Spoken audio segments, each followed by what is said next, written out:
নমস্কার, লাইভে চলে এলাম 10:30 বাজে।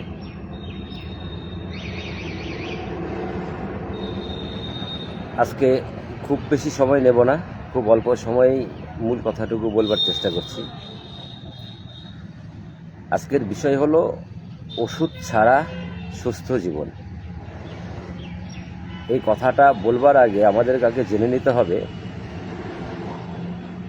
যে আমরা ভূমিষ্ঠ হওয়ার সঙ্গে সঙ্গে শুরু হয় ওষুধ। কিছু কিছু মানুষ আছেন যাদেরকে সারা জীবন ধরে ওষুধ খেতে হচ্ছে, উনি যতদিন বাঁচছেন ওষুধ খেয়ে বাঁচছেন।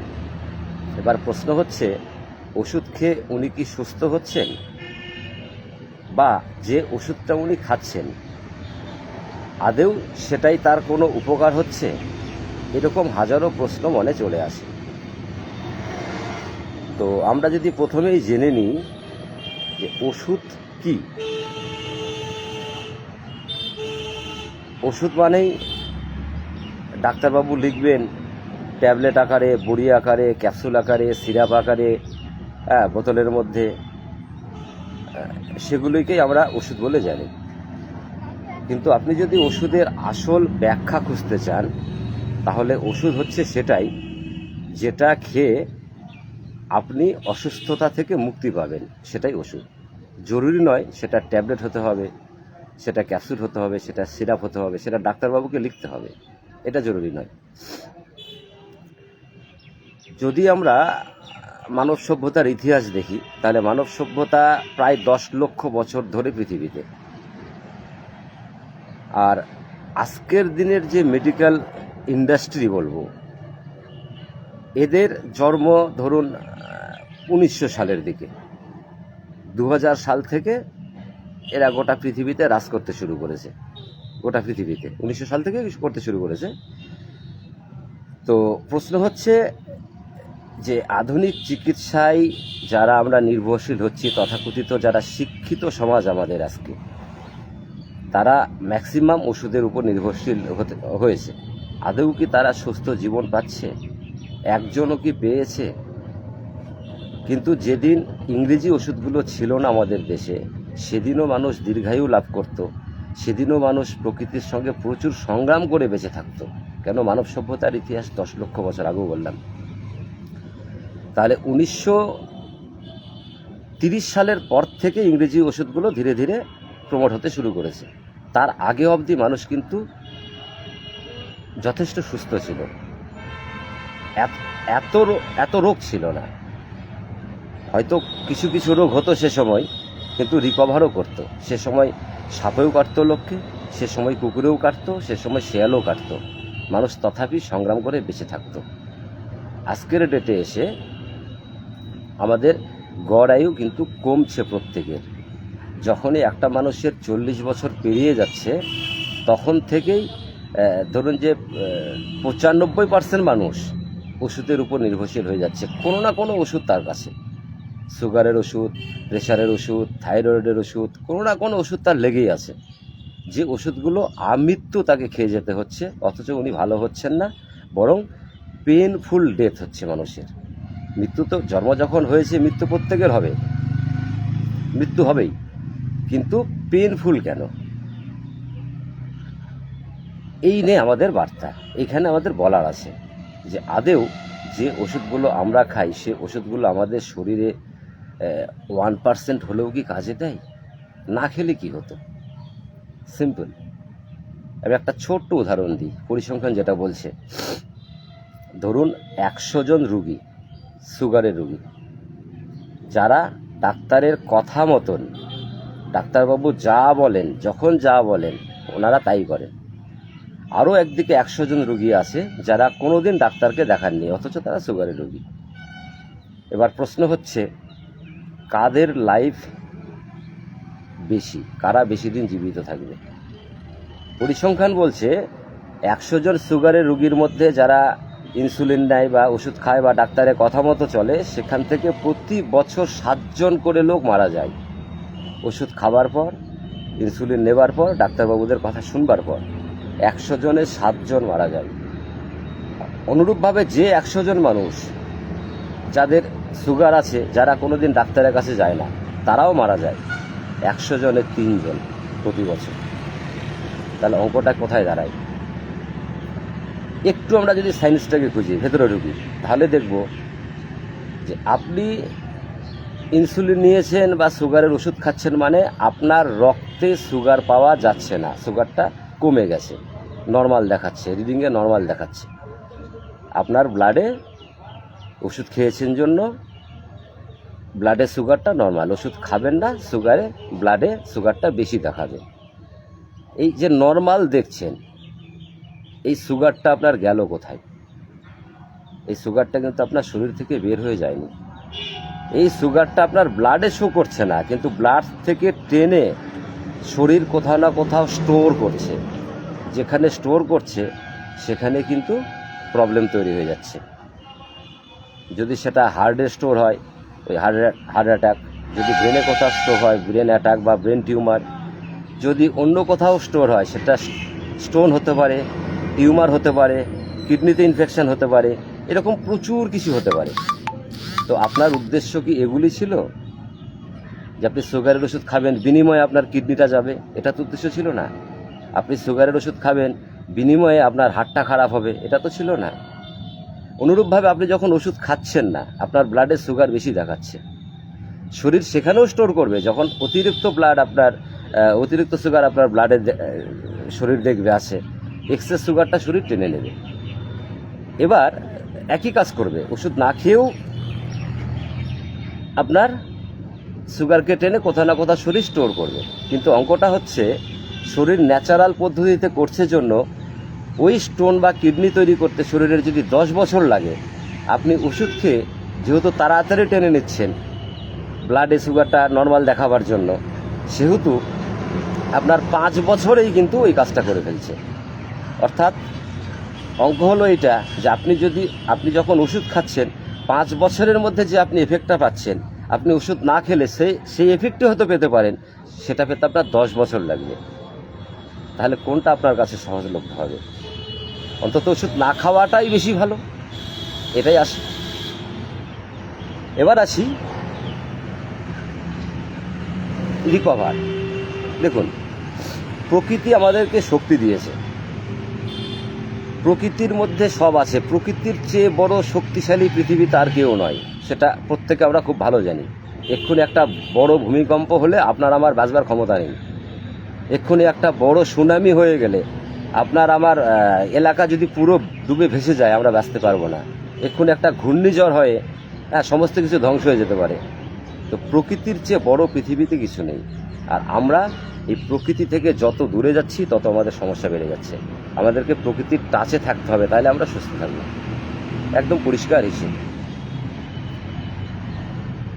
অঙ্কটা একটু সহজ করে বলি।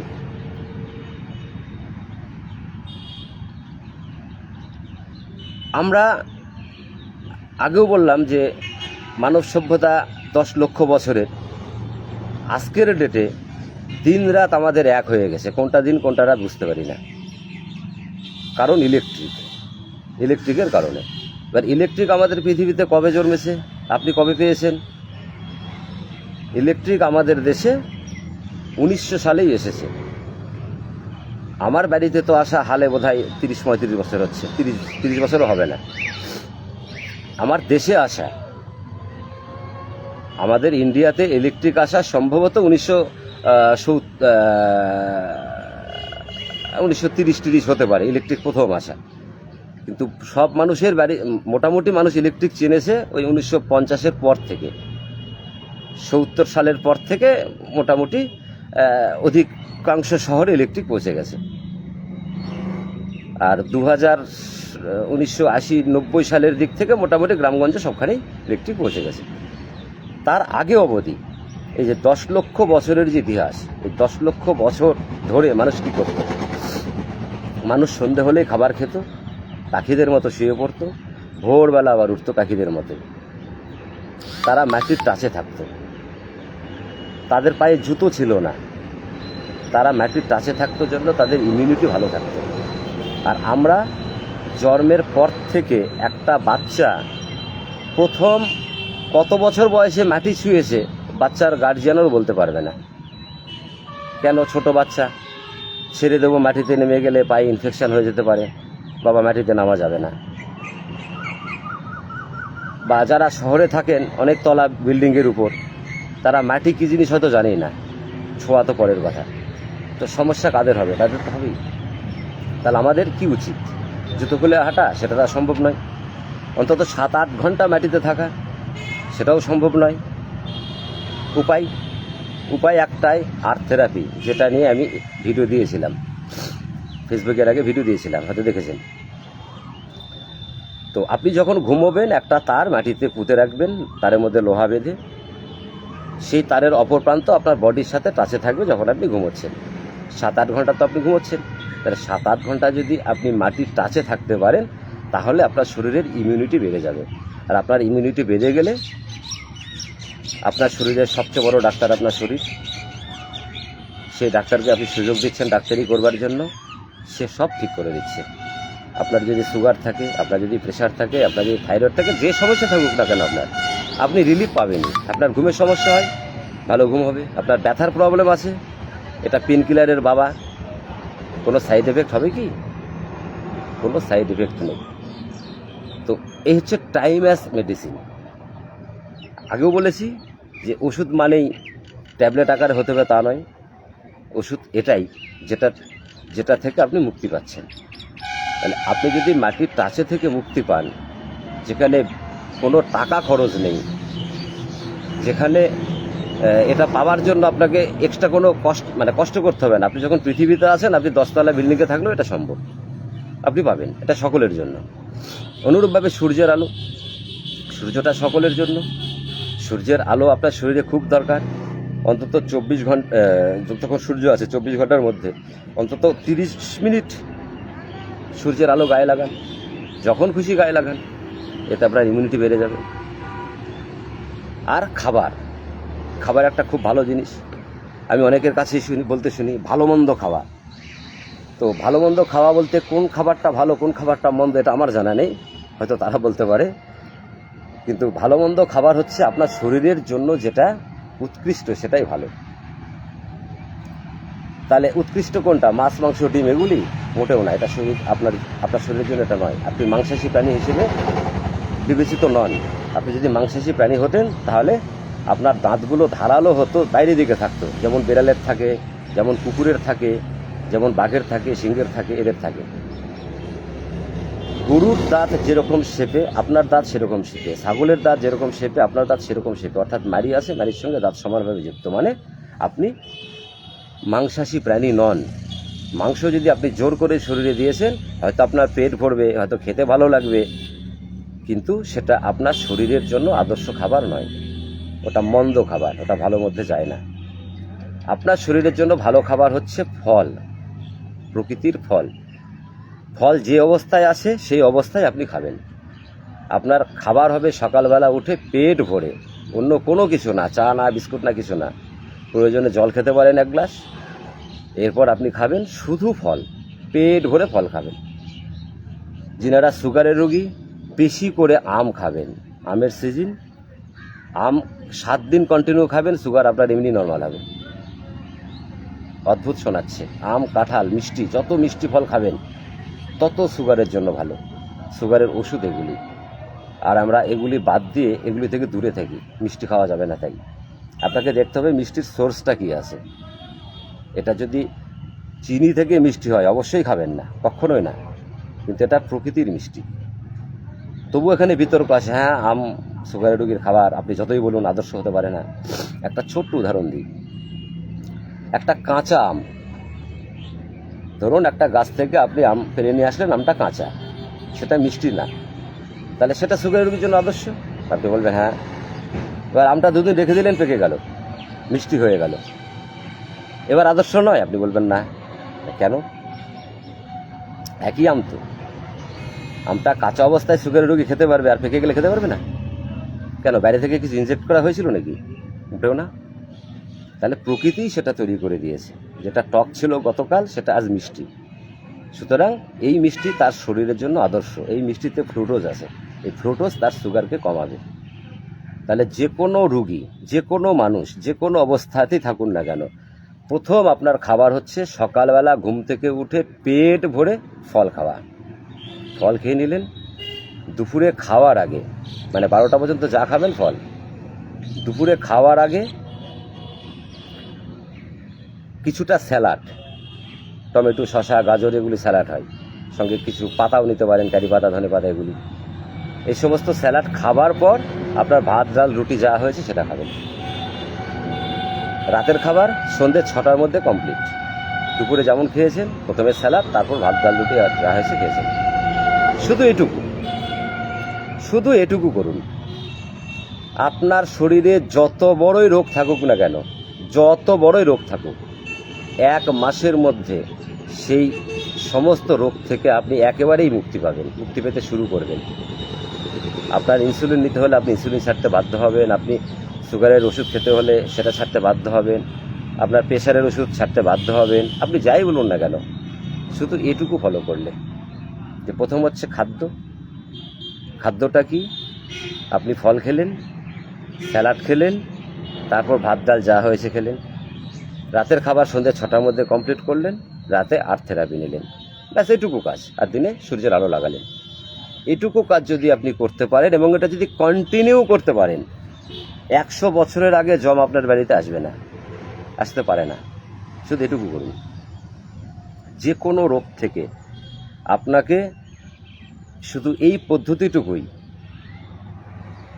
একেবারেই মুক্তি দিতে পারে, একেবারেই। শুধু ধৈর্য ধরে করতে হবে। আর কি করবেন না?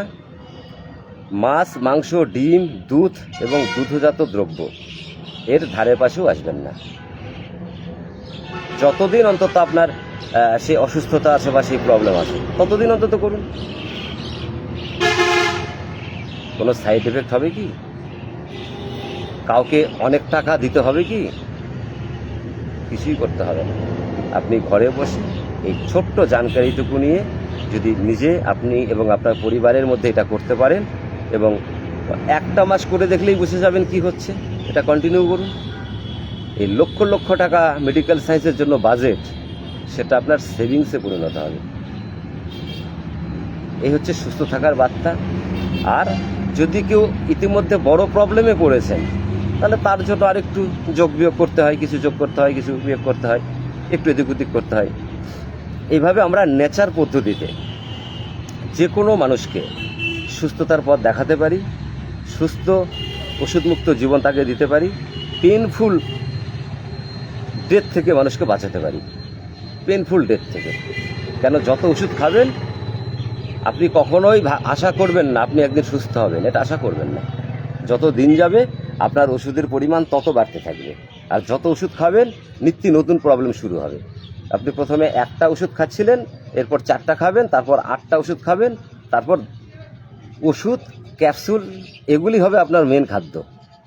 আর এটাই নিয়ম, এটাই মেডিকেল ইন্ডাস্ট্রির চক্রান্ত, যাতে করে এইখান থেকে আপনি আমি কেউ বেরোতে না পারি। আমরা আমাদের জমি জমা, বাড়ি ঘর সমস্ত কিছু বিক্রি করে দিয়ে হলেও তাদের শরণাপন্ন হই।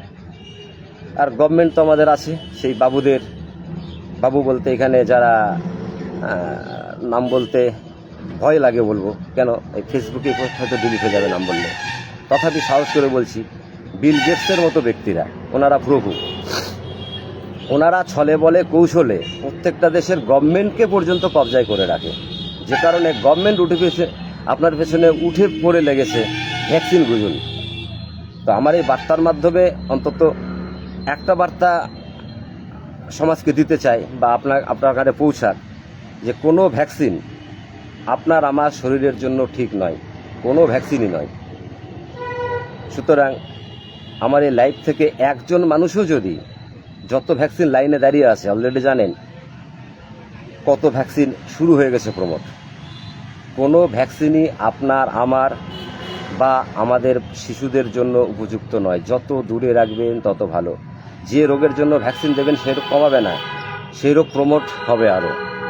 যে কারণে ভ্যাকসিন, কেন রোগ যদি তৈরি না হয় তারা খাবে কি? আর ভ্যাকসিনে আপনার হয়তো পয়সা লাগছে না, সরকার কিনছে, আর সরকার কিনছে আপনার আমার টাকায়। সুতরাং ফ্রিতে পেলেই নিতে হবে এমনটা ব্যাপার নেই। ভ্যাকসিন নেবেন না, কাউকে নিতে দেবেন না, নিজে সচেতন থাকুন, সজাগ থাকুন। এই হলো আমাদের বার্তা। তো আমাদের এই হেলথ টিপস এইটা নিয়ে আপনি এবং আপনার পরিবার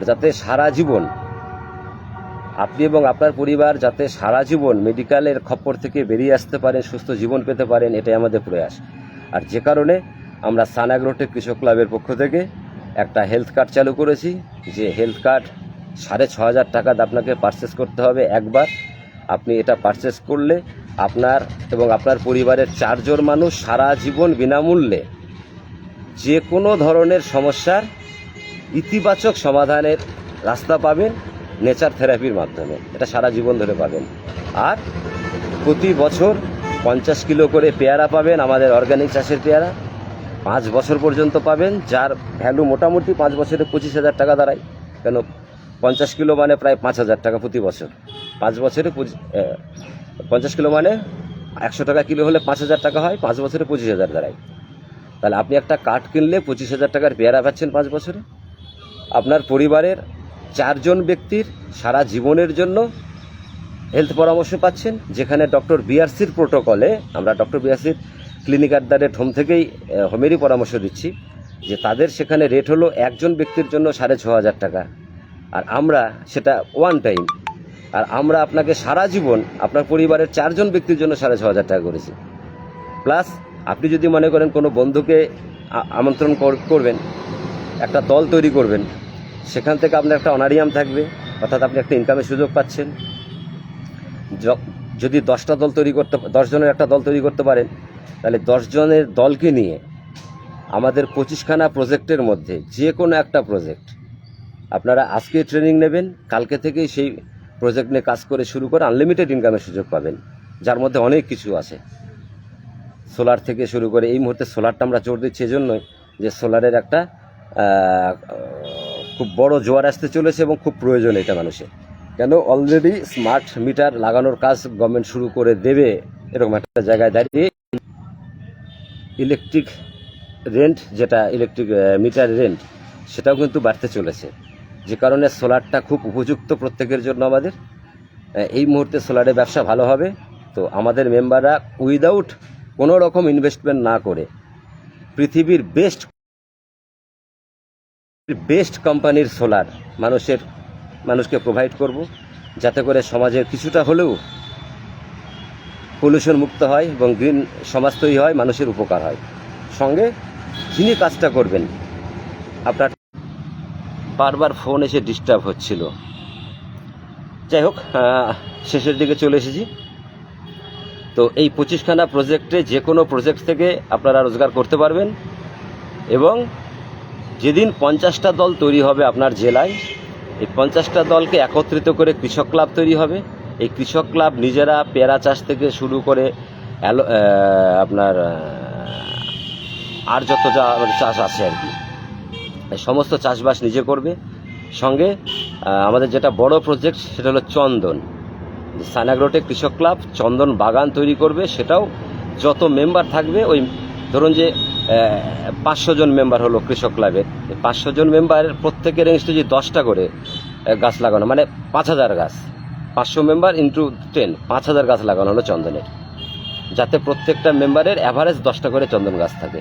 এবং আমরা জানি চন্দন গাছ 15 বছরে ম্যাচিউর করে, এক একটা গাছের ভ্যালু 1 কোটি টাকা পর্যন্ত দাঁড়ায়। অর্থাৎ আমাদের কৃষক ক্লাবের প্রত্যেকটা মেম্বার যেন বংশ পরম্পরায় এই সুবিধা ভোগ করতে পারে। পাশাপাশি মেগা সোলার প্যানেল গভর্নমেন্টের সহযোগিতায় অনেক বড় বড় সোলার প্ল্যান্ট তৈরি করে সেখান থেকে উৎপাদিত বিদ্যুৎ গ্রিডকে দেওয়া হবে। এই গ্রিড থেকে যে ইনকামটা আসবে, অর্থাৎ বিদ্যুৎ বিক্রি করে যে আয়, প্রোডাক্টে যে খরচ, 1 বছরে সে খরচ উঠে যায়, এবং এটা চলে 40 বছর অবধি। 40 বছর অবধি কৃষক ক্লাব কিন্তু ভালো রোজগার করতে শুরু করবে। এরপর ধীরে ধীরে ধীরে প্রত্যেকটা কৃষক ক্লাব বিভিন্ন ধরনের শিল্প তৈরি করবে গভর্নমেন্টের সহযোগিতায়। তো বকলমে একজন সাধারণ মেম্বারও শিল্পপতিতে পরিণত হবে, এটাই আমাদের লক্ষ্য। যে কারণেই আহ্বান যে মানুষের সুস্থতা, আপনার পলিউশন মুক্ত সমাজ, অর্গানিক খাবার, সব কিছু যেন একটা প্ল্যাটফর্মে থাকে, সেটা হলো সান অ্যাগ্রোটেক কৃষক ক্লাব। প্রচুর কর্মসংস্থান, খুব ছোটকে অনেক বড়তে পরিণত করা, সব কিছুই সম্ভব এই সানাগ্রোটে কৃষক ক্লাবে। শুধু আপনার সহযোগিতা, আপনাকে আসতে হবে, এবং আপনি আপনার জেলা থেকে যদি প্রথম আসবার সুযোগ পান তাহলে, এবং আপনার তৎপরতা বেশি থাকছে সেখানে কৃষক ক্লাব তৈরির জন্য, যে কারণে সেই কৃষক ক্লাবের যে আগামী দিনে যখন কৃষক ক্লাবটা তৈরি হবে, যে বোর্ড হবে, সেই বোর্ডের আপনিই হবেন চেয়ারম্যান, যদি আপনি প্রথম এসে থাকেন আপনার জেলা থেকে। এছাড়া যে 500 জন মেম্বারকে নিয়ে কৃষক ক্লাব হয়, 10 জন থাকে পরিচালন বোর্ডে, সেটা ওই জেলা থেকে যারা ভালো কাজ করবে তারা প্রথম 10 জন তারা আসবে সেই বোর্ডে, পরিচালন বোর্ডে, আর বাকি 490 জন তারা থাকবে সাধারণ স্পেশাল মেম্বার হয়ে। এরপর 500 জনের পর 5000 জন বা 50,000 জনও মেম্বার হতে পারে, তারা কিন্তু সাধারণ মেম্বার আসবে। অর্থাৎ কোনোভাবেই এই 500 জন যারা আগে এসে গেছে সেই জায়গায় পরে এসে আর কেউ জায়গা দখল করতে পারবে না। অর্থাৎ এই 500 জনের যা ইনকাম হবে, বাকি যারা আসবে তাদের ইনকাম কখনো এক হবে না।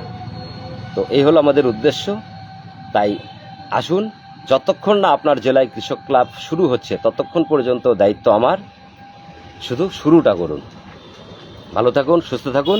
আজকে আর নয়, আবার 2-1 দিন বাদে কোনো একটা সিস্টেম নিয়ে আবার লাইভে আসবো। ততক্ষণ সঙ্গে থাকবেন। ধন্যবাদ, ভালো থাকুন।